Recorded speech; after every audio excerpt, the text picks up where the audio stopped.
Deuteronomy Chapter 8, God's gracious dealings. Every commandment that I'm commanding you today, you shall be careful to do, so that you may live and multiply and go in and possess the land which the Lord swore to give to your fathers. And you shall remember always all the ways which the Lord your God has led you these 40 years in the wilderness, that he might humble you and test you to know what was in your heart, whether you would keep his commandments or not. He humbled you and allowed you to be hungry and fed with manna, which you did not know, nor did your fathers know, so that he might make you understand. By personal experience, that man does not live by bread alone, but man lives by every word that proceeds out of the mouth of the Lord. That's an interesting part right there. He humbled you. Did you ever be humbled in your life? And this is manna. This is about food, but like, have you been humbled by a situation in your life and you just don't understand it? You don't understand like how God is doing it, but you're trusting him. And what?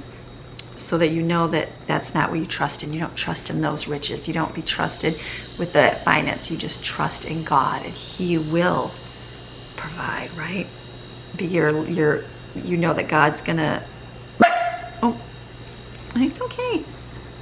It's okay. You know that God's gonna provide and he's gonna take care of you, right? Because you're supposed to live by every word that proceeds out of your mouth. You want those words to come out that line up with God. That's very interesting right there. I like that. Your clothing did not wear out on you, or nor did your feet swell those 40 years. Therefore, know in your heart, be fully cognizant that the Lord your God disciplines and instructs you, just as a man disciplines and instructs his son. Therefore, you shall keep the commandments of the Lord your God to walk, that is, live each and every day in his way, and fear and worship him with awe-filled respect, reverence, and profound respect. For the Lord your God is bringing you into a good land, a land of brooks of water, of fountains and springs flowing forth in valleys and hills, a land of wheat and barley and vines and fig trees and pomegranates, a land of olive oil and honey, a land where you will eat bread without shortage, in which you will lack nothing, a land whose stones are iron, and out of whose hills you can dig copper. When you have eaten and are satisfied, you shall bless the Lord your God for the good land which he has given you. Beware that you do not forget the Lord your God by failing to keep his commandments and his judgments and his statutes, which I am commanding you today. Otherwise, when you have eaten and are satisfied and have built good houses and lived in them, and when your herds and your flocks multiply, and your silver and gold multiply, and all that you have increases, then your heart will become lifted up, and you will forget the Lord your God, who brought you from the land of Egypt, out of the house of slavery. He says, don't forget when things are going good. Don't forget. And you think, I'll never forget that. But how many times do you go, oh yeah, I must have done good. It was because I did this. It's because I got that money increase in pay because I did this thing. I did that. No, don't forget why God is blessing you, why God is giving you things. Don't forget, you know what? God supplies it. God gives it to you. Keep trusting in him no matter what.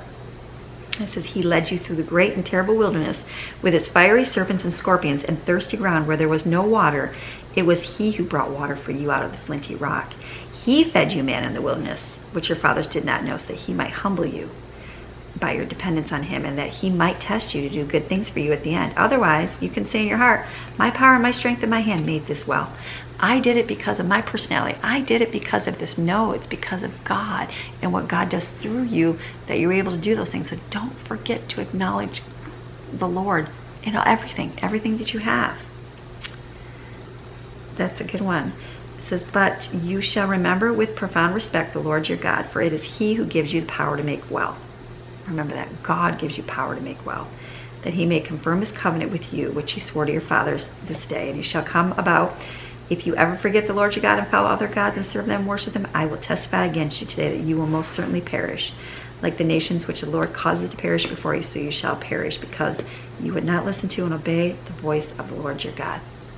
Good reading. This is your daily Bible chapter reading God's Word Monday through Friday. See you tomorrow.